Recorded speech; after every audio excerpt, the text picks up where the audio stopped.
Good morning, everyone. Good morning and welcome to a very special morning. We're going to start things off. We are so excited to have the Brascals here with us this morning. So it's going to be a fun service. It's going to be an unexpected service. It's going to be a participatory service, so get ready. But let's kick it off with the Brascals.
if that didn't wake you up, I don't know what to say. So delighted to have the Brascals. The Brascals here on their birthday as a band, I believe.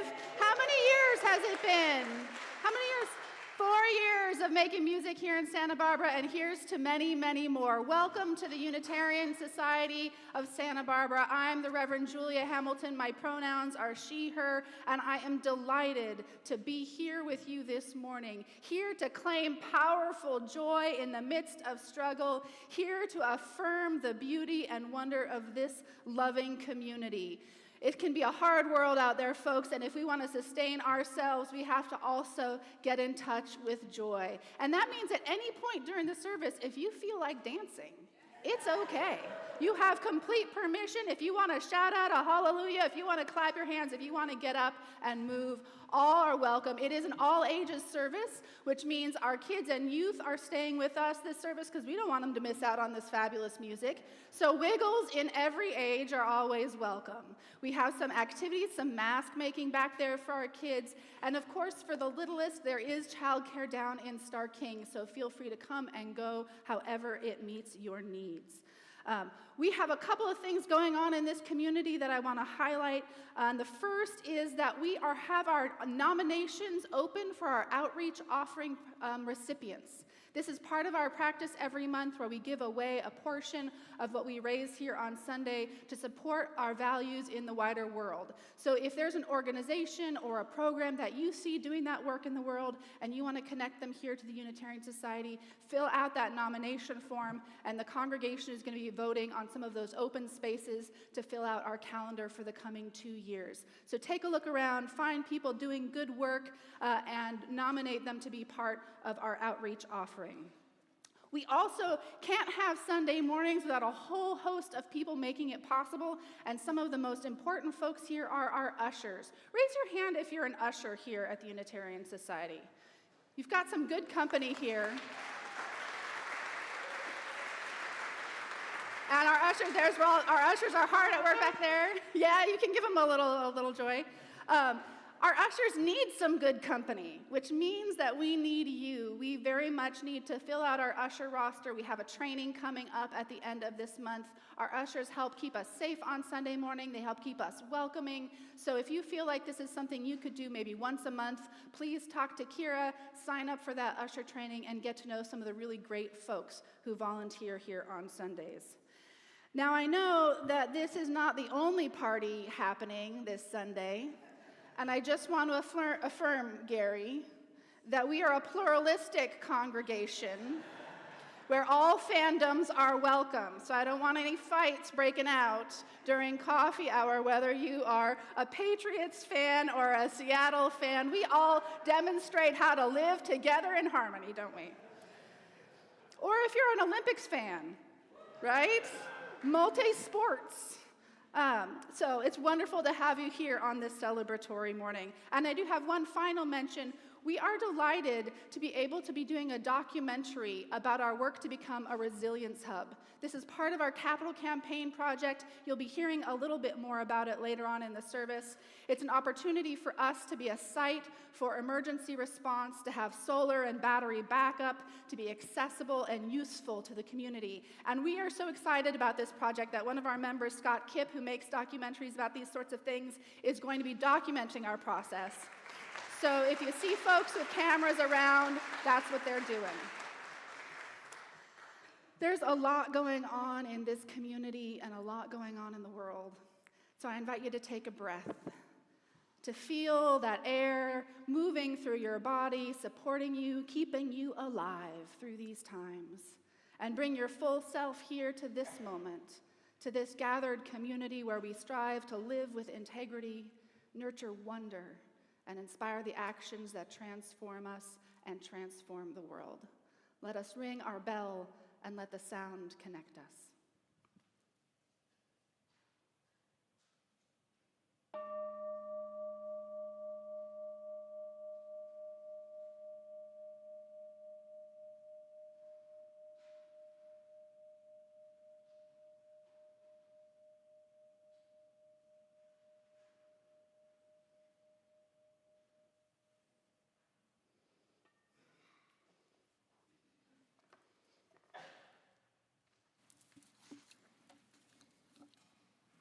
Bonjour.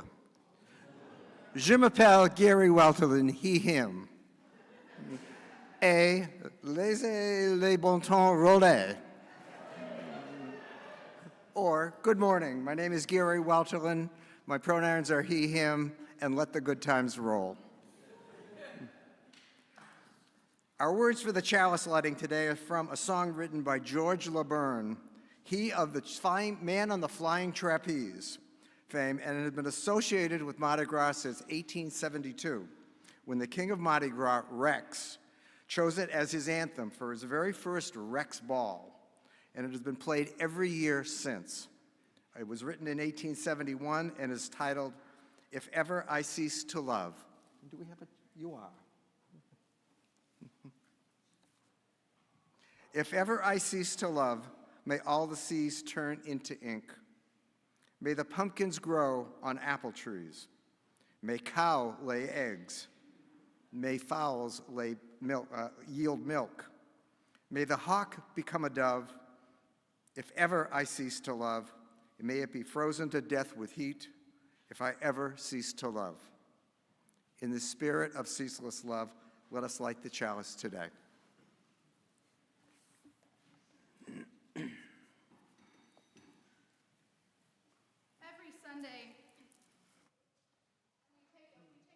Lift up a good thing every Sunday.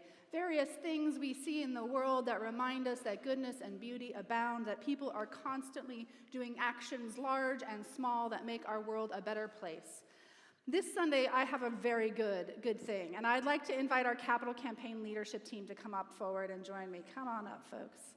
These are some of the folks who have been working hard for months and months to bring us to where we are today. Come on up.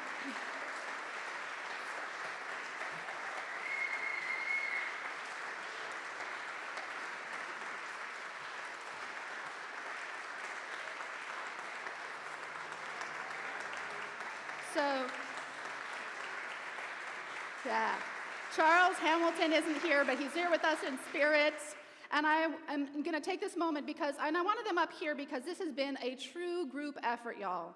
But we are here today to announce that with 178 households pledging to our capital campaign, we have raised $2,256,250.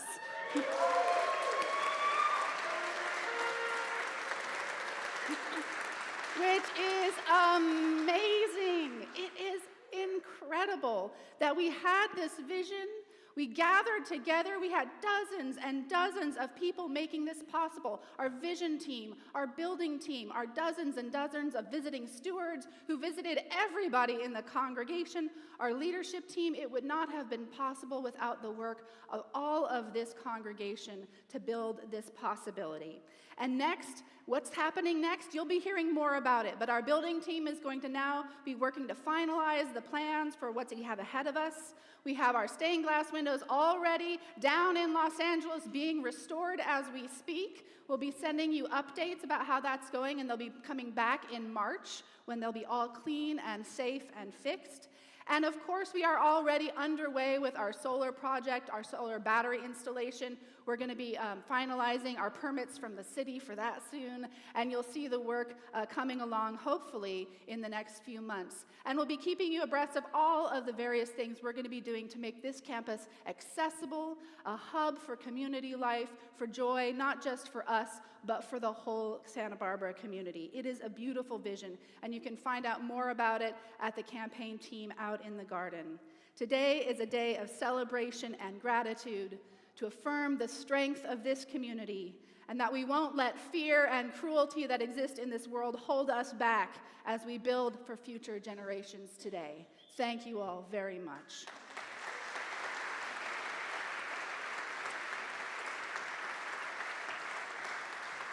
The Unitarian Society of Santa Barbara has been here for 150 years, y'all, and we are not going anywhere.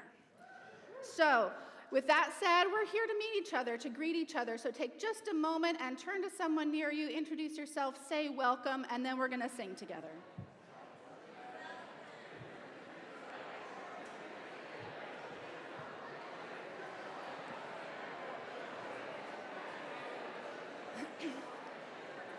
Good morning.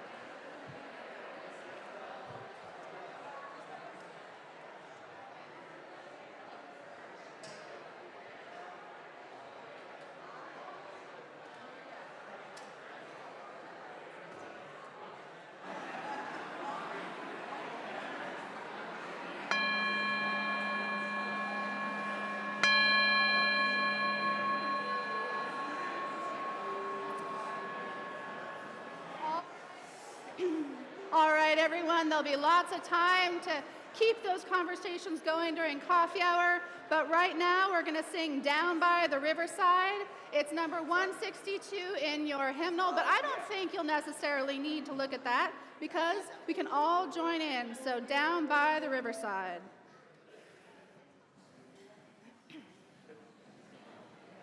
Please rise, yes.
Of course, that song popularized by one of New Orleans' hometown heroes, Louis Armstrong, and we'll be hearing some more music that Louis Armstrong brought out into the popular consciousness from New Orleans. It's wonderful to have it here in the space with us today.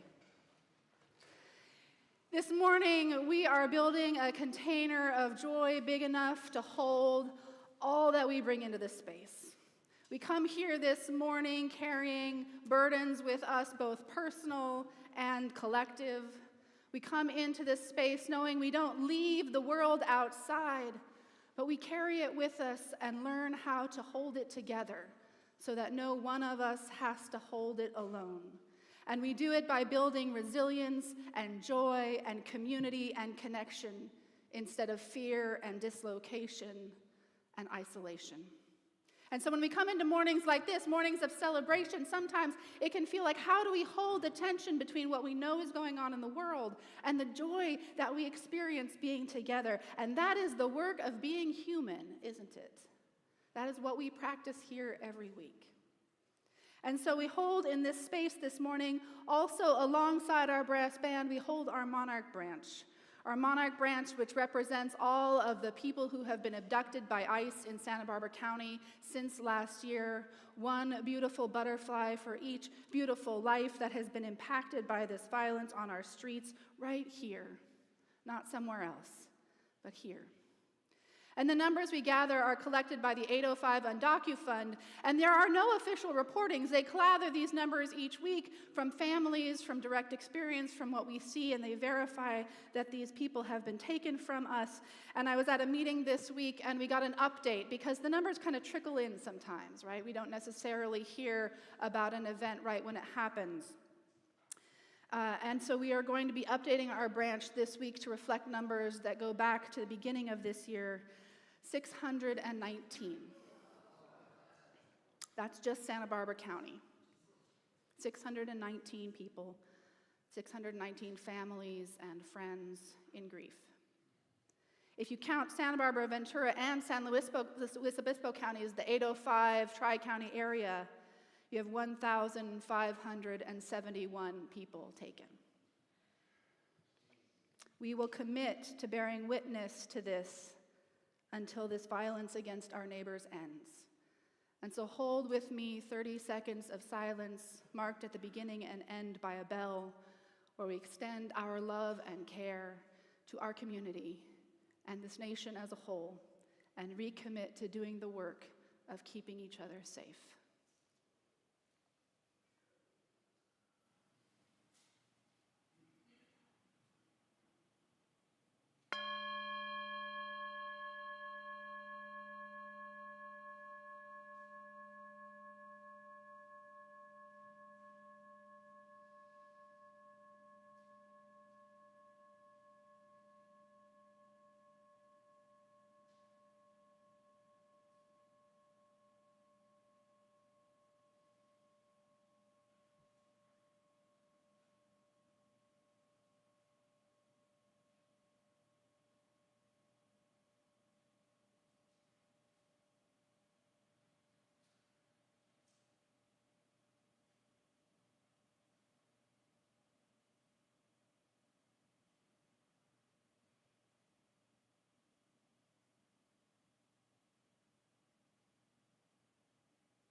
I invite you now to take a breath, to settle yourself wherever you are, to feel that energy of the music still resonating in your body, perhaps. Hold your hands open, soften your gaze, enter into a spirit of prayer and meditation. Spirit of life and love, Ash Wednesday will arrive soon enough, a reminder of the value of humility and restraint. But today, let us welcome Mardi Gras and the spirit of the carnival season. Today, let us feast on the abundance of life, the delight of the senses, the richness of music, the glittering beauty of everyone all around us. Remind us of the joy that is our birthright as human beings. Reignite our passion to fight for the freedom of all people, not just to survive, but to thrive and flourish in beauty. May we reconnect with gratitude for this moment right now, even as we prepare to meet the difficult moments that are waiting for us. May we feel deep in our bones this truth, that a beautiful and joyful world is possible, waiting to be awoken by our singing, waiting to be shaped by our care for one another and our commitment to a liberating love. So let us put on our masks of delight, shake out our feathers of happiness, and revel in the whimsical, frivolous, fancy, and unproductive. Yeah. The carnival time of freedom, friendship, and abundance. May it be so. Blessed be, and amen. The first reading I have to share with you all today about Mardi Gras is by Ron Cuccia. Ron Cuccia was a jazz poet and also a longtime family friend and a member of the First Unitarian Universalist Church of New Orleans, where I grew up. And I feel grateful to have grown up in a city where jazz poet is a job description that you can have. And you can be, meeting new people and they say, "What do you do?" And you say, "I'm a jazz poet." And they go, "Okay, yeah, it makes sense." Doesn't bat an eye. And this is an excerpt from an essay of his, The Gospel of Mardi Gras. We who celebrate Mardi Gras are missionaries, sent to redeem a weary people from their futile efforts to construct a life that makes sense out of things they buy in a store. To relax the fast trackers and relieve the good folk who think that fun is something you do only after your work is done. Fun is not a reward for being good. Fun is being that is good. I'll say that again. Fun is being that is good.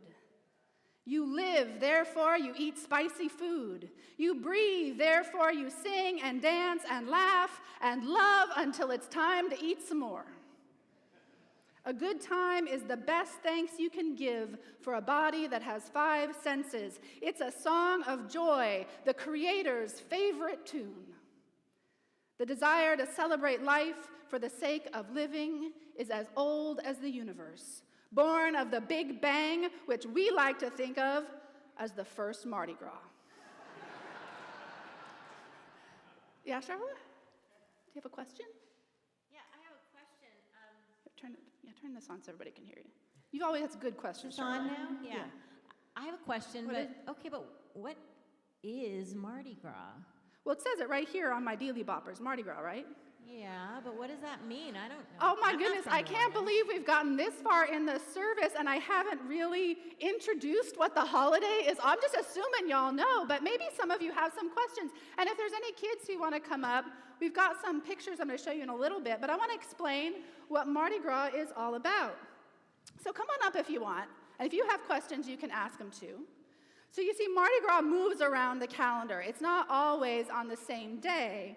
It's always celebrated 47 days before Easter, obviously. This year, That makes sense. it's coming up on February 17th, which is a week from Tuesday, or as they say in New Orleans, Tuesday a week. And it's always on a Tuesday, the day before Ash Wednesday. In fact, Mardi Gras means Fat Tuesday. That's what the words mean, Mardi Gras, Fat Tuesday. And it means that in French, which is one of the languages that people in New Orleans spoke before it was part of the United States. Because you know what? Mardi Gras is older than the United States. The city of New Orleans was created by French colonists around 1700, and they were Catholic, so they brought their holidays with them. And when the holiday of Lent starts on Ash Wednesday, when Lent starts, you're supposed to be very serious. No sweets, no red meat, no dancing, no fun, just serious reflection on the seriousness of life. So people decided, well, before we get all serious, we're going to do all the things we're not allowed to do during Lent on Mardi Gras, right? We're going to eat delicious foods. We are going to have parties and sing songs. Mardi Gras is the New Orleans version of Carnival, which is celebrated in lots of places around the world. But it's not just one day. See, that's the great thing about Mardi Gras. It's a whole season. It starts way back in January, on January 6th, 12th night, 12 days after Christmas. And during that time, when we have a parade here in Santa Barbara, we usually just have one at a time, right? How many of you have been to the Solstice Parade? Right? Most people, right? We have a Solstice Parade, we have a party in the park, maybe you go to the Fiesta Parade, one parade at a time. Well, one of the mottos of New Orleans is if one is good, a lot is better. Right? So there's parades every single day, all day on the weekends, for weeks as part of Carnival. And not only are there parades, but everybody dresses up in costumes and glitter and dealy boppers if you can find them. Everyone has masks on Mardi Gras Day, and that's why we have masks back there that you can decorate. But there is one rule, which is that on midnight of Mardi Gras Day, all the masks have to come off, because otherwise nobody would ever stop partying. So on midnight, they actually sweep the streets in the French Quarter and tell everybody in costume they have to take their masks off and go home just for one night. So here's some pictures of what Mardi Gras looks like. I think I've got some pictures up here. So you can see here's some of the parades. There's parades during the daytime, and there's parades at nighttime that are all lit up. And the next one has, so there's people with in the parades dress fancy on the floats, but also the people who go to the parades dress fancy too sometimes. And that's one of the parades. Those ducks are in the parade every year. There are also, and maybe the Brascals will be interested in the next one, lots and lots of marching bands. All the high schools, all of the schools practice all year long to march in the Mardi Gras parades. And if you look on Mardi Gras Day, the costumes can get pretty elaborate. People will spend months and months making costumes. But you know what? Sometimes, as you can see in the next photo, people just go and hang out in front of their friend's house and put on purple, green, and gold and have a good time without having to worry about it so much. But what is the purple, green, and gold all about, Julia? Why those colors? Oh, you might have noticed I'm wearing something a little unusual today, and you've got some purple, green, and gold. We got some purple, green, and gold here.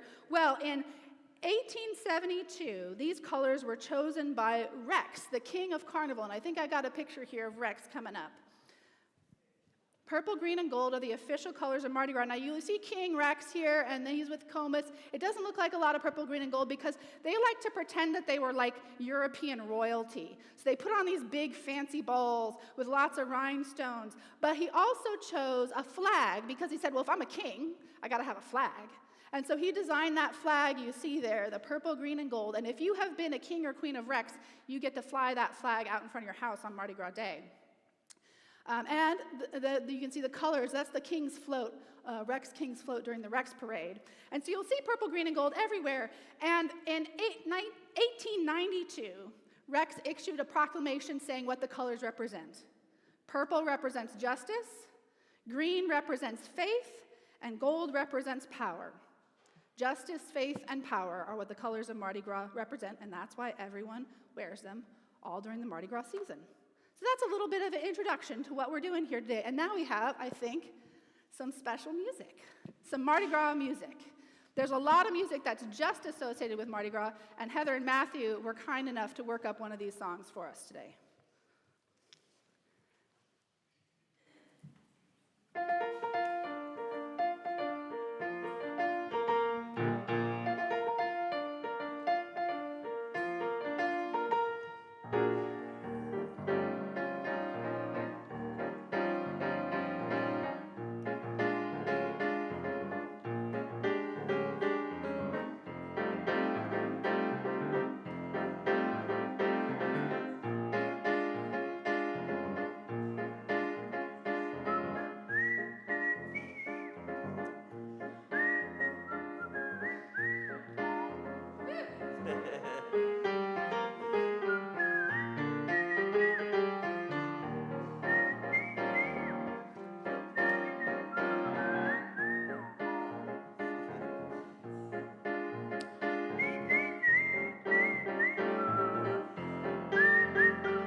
While you stroll in New Orleans, you ought to see the new Mardi Gras.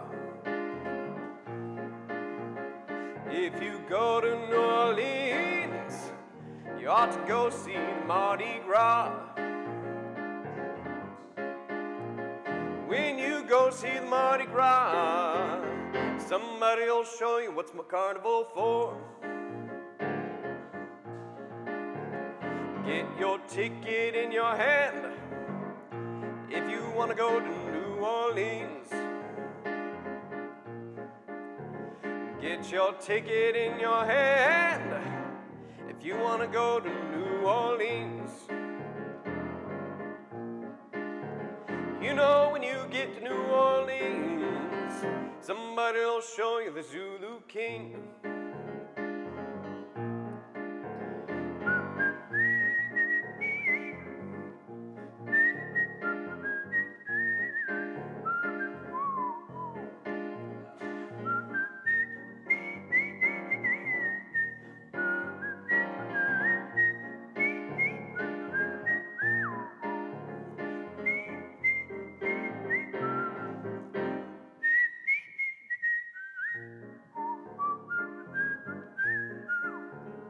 You will see the Zulu King down on St. Claude and Dumaine. Yeah, you know you'll see the Zulu King down on St. Claude and Dumaine. And if you stay right there, I'm sure you'll see the Zulu Queen.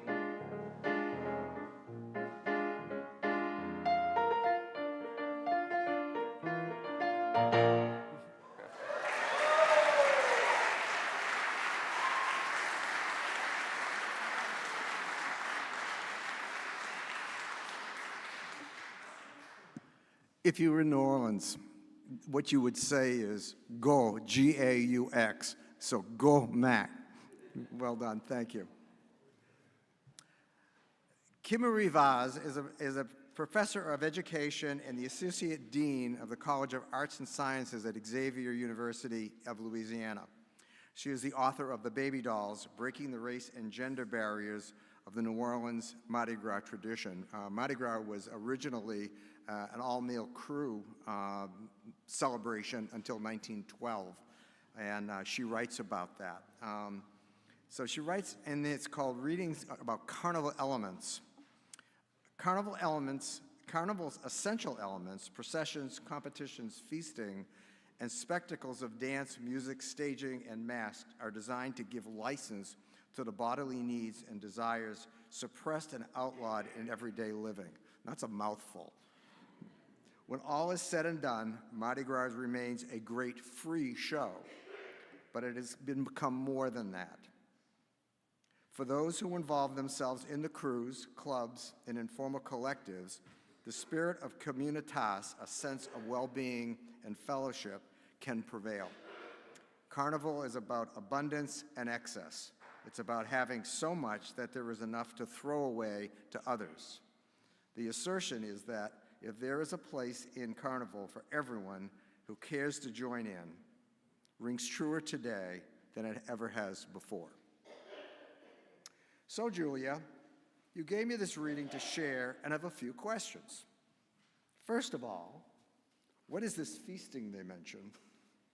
I didn't eat breakfast, and I'm pretty hungry. Is there food involved in this party? Is there food involved in this party? We're talking about New Orleans. Of course there's food involved in this party, and you are in luck, Gary, because we have some special Mardi Gras treats for you out in the courtyard after the service today. Ooh. Yes, there's special foods for Carnival all over the world. In England, it's called Pancake Tuesday. What do you think they eat there? Pancakes, right? Well, we're going to one-up that. In Mexico, they make rosca de reyes for Epiphany celebrations. In France, they make gâteau de roi. But in New Orleans, we may eat king cake. We've got a picture of our king cake up there. And there's that purple, green, and gold again on the frosting. Now, however, king cake is also a participatory food because you don't just eat it. You also have to be aware that inside of every cake, there's a little plastic baby doll about the size of a quarter. So don't accidentally swallow it, anybody. It represents the baby Jesus, of course, because it starts on Epiphany, which is when the kings arrived to celebrate the birth of the baby Jesus. So it does make sense. And the person who gets the doll in their slice of cake has to bring the next cake the next time. And Mardi Gras King Cake season starts on January 6th and runs all the way to Mardi Gras Day, which means that in offices and schools and workplaces, there is pretty much always king cake somewhere in the building. When I was going to school in New Orleans, every Friday during carnival season was king cake day. And whoever got the baby had to bring the king cake the next week for the class. Now, no fair hiding the baby in the next slice if you see it peeking out of, or you have to fess up. If you see the baby, it is your responsibility, or it's bad luck all year long for you. For the record, I've heard that Gelson's been selling king cakes. So if you do need one, there's one available for you. So, I have another question. What are these crews, K-R-E-W-E-S, and parades that they mention? And what do you throw at you? So you heard the mention of throws, right? Having so much you can throw. Throws are a big part of Mardi Gras. And during carnival season, there are these dozens and dozens of parades. And I think I've got some more pictures up here, right? And they're run by groups called crews, K-R-E-W-E-S. And a lot of them don't just parade, they also have big fancy balls and parties with tuxedos and gowns. And one of the crews, their party is so big, they have to rent out the Superdome, which is the football stadium, and they roll their floats right into the party at the Superdome. Each parade has a dozen floats or more. The largest ones can have about 40 floats. And of course, marching bands and all of those things come alongside the parades. But the other thing about Mardi Gras is that it is absolutely free. There are no tickets to the parades. They just roll down the street for everyone. And you know what? There's not even corporate sponsorships allowed in the parades. Yeah, it's a rule. No one can slap their logo anywhere on a Mardi Gras parade. It's one of the only public celebrations I have ever been to in the United States that doesn't have brand advertising all over everywhere you look. Now, it does cost money if you want to ride in a parade. That's how the crews make it possible. And you have to buy all the throws that you throw out to the people who are watching. So we're going to do a little bit of practice because later on at the end of the service, we are going to have our very own parade, which of course means we have throws. But because maybe y'all haven't ever done this before, I thought maybe some of the kids could practice. So everybody take a bead, and I'm going to tell you how this works. Sometimes there's cups and stuffed animals, but mostly beads. So anybody who wants to be part of the leading of the parade, if there's any other folks who want to practice throwing beads and being part of the first line of the parade, come on up now. And Charlotte and Sydney will get you a bead. And here's how it's going to happen. So you see that person there on the float throwing beads. Charlotte, can you hand me one too? And then you see that person down there on the left with the beads. That's me. At the end of Mardi Gras season, showing off all the things that I caught. Yeah.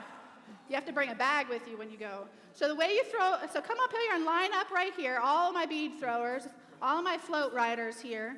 What you're going to want to do, now you don't want to just throw beads willy-nilly because then it might smack somebody in the head. It's more like a game of catch. You're not trying to like beam somebody with the beads here, right? What you're trying to do is you want to make eye contact with someone, and they're going to be waving their hands. And now the thing you say in New Orleans, if you want somebody to throw you some beads, you say, "Throw me something, mister," or "Throw me something, miss," or "Hey, you, throw me something," right? So they're going to wave their hands. You all come and stand in a line so everybody's all, and you can get closer to them. You can walk out there if you want. You're going to find somebody. You're going to make eye contact with them. They're going to have their hands up and be ready to catch, and then you're going to throw them the bead. You think you can do that? All right, so you all start waving your hands, yell, "Throw me something, hey you," and go find somebody to throw your beads to.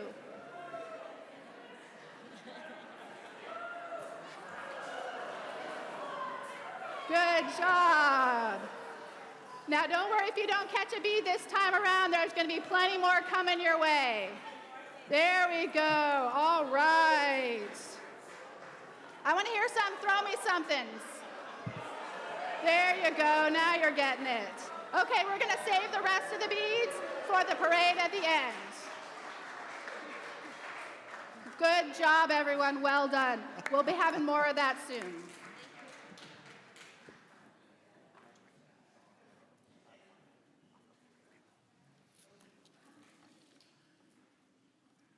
No putting the beads back in the plate, okay? Today's offertory is for the Immigration Justice Fund. The Immigration Justice Fund allows us to aid families and future recipients in their journeys toward dignity and self-determination.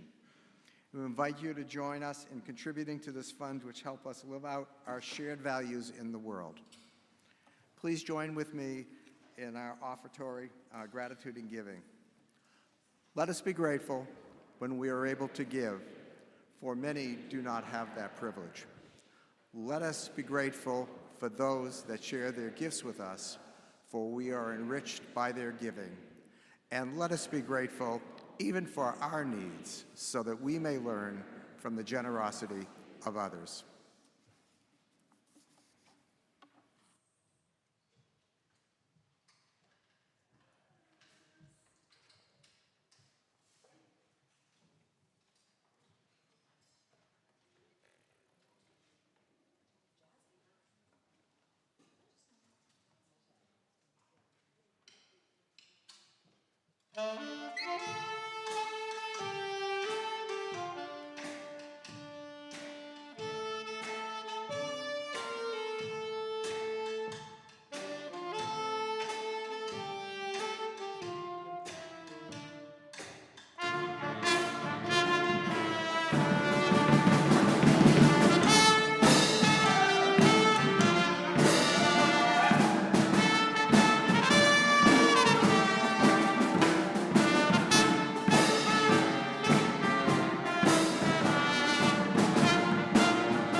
Yeah, you're right. Y'all be happy to know that Matthew and I are already plotting ways to get the Brascals back from time to time. So our third reading this morning is by Ross Gay, poet and author, and he wrote an essay, and this is an excerpt. It's called Joy. My hunch is that joy is an ember for or precursor to wild and unpredictable and transgressive and unboundaried solidarity. And that solidarity might incite further joy, which might incite further solidarity, and on and on. My hunch is that joy emerging from our common sorrow which does not necessarily mean that we have the same sorrows, but that we, in common sorrow, might draw us together. It might depolarize us and de-atomize us enough that we can consider what in common we love. And though attending to what we hate in common is too often all the rage, and it also happens to be very big business, noticing what we love in common and studying that might help us survive. It's why I think of joy, which gets us to love, as being a practice of survival. Joy, which gets us to love, as being a practice of survival. If there's anything to learn from Mardi Gras, it's that joy is a practice of survival. Joy because it leads us back to love, and that love is what saves us from our sorrow. If ever I cease to love, that theme song of Mardi Gras that we use for the chalice lighting, if ever I cease to love, the song says, the world might as well be nonsense. Cows will lay eggs, the seas will turn to ink, we'll all freeze to death from the heat without love. Sometimes it feels like nothing makes sense right now. Do any of y'all ever get that? Sometimes it kind of is flabbergasted, and I end up in this paralyzed place where I feel like things sometimes have stopped making sense. I have to read headlines 2 or 3 times to say, is that really happening? Like the behavior of those in positions of power exists in a realm outside of rational understanding, resulting in this chaos that we have to navigate every day. Right now, it feels like there's a lot of nonsense in the world, nonsense born out of a lack of love, a disconnect from our shared humanity. Like the song said that was written, 100 some odd years ago, we are freezing to death from the heat. That metaphor from 150 years ago seems strangely relevant. Too much heat from ice. It's kind of on the nose, right? I get frustrated with the nonsense of it all. The world doesn't have to be so full of chaotic cruelty that serves no good purpose, and yet somehow here we are having to deal with it. So what's the remedy? What's the antidote? Ross Gay suggests that the way through is with joy. Joy that gives rise to an unpredictable, transgressive, and unboundaried solidarity. He might as well have been describing Mardi Gras Day, right? Unpredictable, transgressive, unboundaried solidarity. It is somehow this deeply communal event that also celebrates the individual beauty and expression of each and every person who shows up and participates. And there is this feeling of solidarity amongst the revelers on the streets. Perhaps it's the fact that the costumes exist so we're all able to be someone else for the day, or maybe be our true selves for the day. Perhaps it's because everyone is there for just the same reason, which is just to have a good time. Not as a reward for being good, as Ron Kuchia says, but just because being is good. And that's a unifying sentiment. Perhaps it's the music that binds people together, all of us tapping along to the same rhythm, that kind where you feel that big bass drum vibrating from the soles of your feet all the way up through your body, and you know that the person next to you can feel it too. Whatever it is, there's something collective about this celebration that is wonderful. Now, that's not to say that Mardi Gras is a utopia, or that it doesn't have less joyful aspects derived from uncomfortable histories of racism and classism and misogyny. It is, after all, a very old holiday, old enough to have its traditions formed in the crucible of enslavement, Jim Crow, utter lack of rights for women, and this strange fascination with European royalty. Right? There are parts of Mardi Gras that are downright weird in their anachronistic nostalgia, and if you want to catch a glimpse of it, you can go to YouTube and watch the meeting of the courts of Rex and Comus, one of the oldest traditions, which is just bizarre. I could do a whole sermon on this, and I probably will someday. But even this complicated history doesn't stop people from joy. Rather than give up on the holiday because it has these shadow sides that we need to bring into the light, rather than throw the baby Jesus out with the historical bathwater, New Orleans baked him into a cake and covered it in purple, green, and gold and made a party out of it and invited everyone to find their place in response to the very real sorrows of the world and feeling that irrational cruelty is on the rise. This year I have taken comfort in knowing that right now, Mardi Gras is happening. There are parades rolling down the street in New Orleans. This chaotic, unpredictable, transgressive joy is also possible. So much of Mardi Gras doesn't make a lot of rational sense. If you think too hard about it, you're doing it wrong. The beads that we throw out that you all are reaching so eagerly for, the minute they hit the ground, they're worth nothing, right? It's the game, it's the activity. They're not expensive, they're not costly, but man, you want them so much in that moment, right? It makes no sense. The whole city shuts down for days of unproductive partying, right?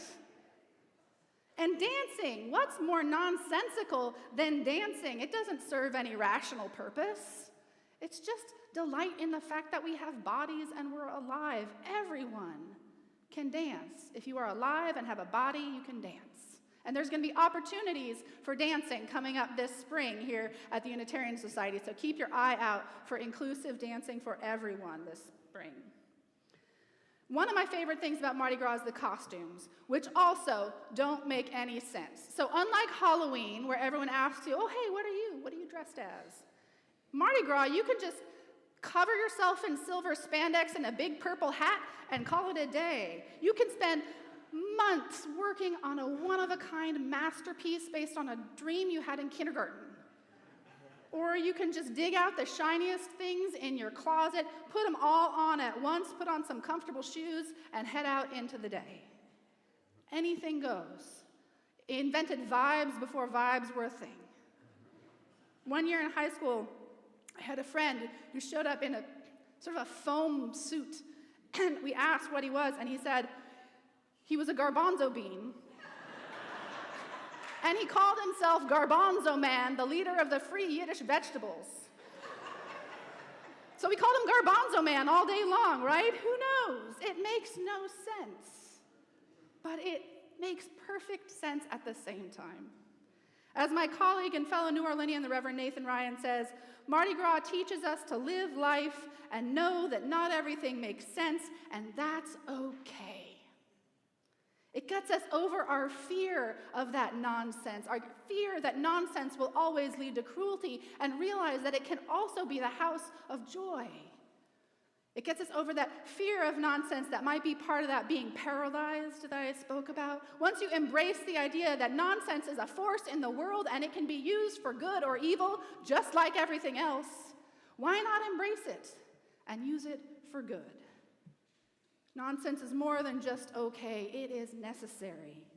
Because part of being a joyful resistance right now is being unpredictable, is being transgressive, is being in this way ungovernable by the systems of power who want to drive us toward cruelty.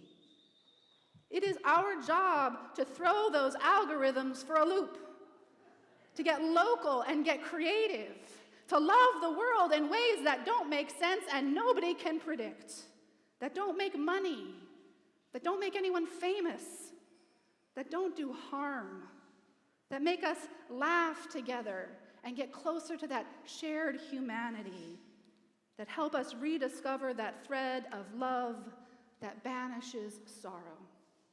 Because if we can hold on to that thread of love that weaves through this sorrowful world, if we refuse to stop singing that song of joy that is the Creator's favorite tune, as Ron Cuccia said, if we can tap into that wild and unpredictable solidarity that we find when we revel in our humanity together, it might just be what we need to help us survive. Happy Mardi Gras, y'all.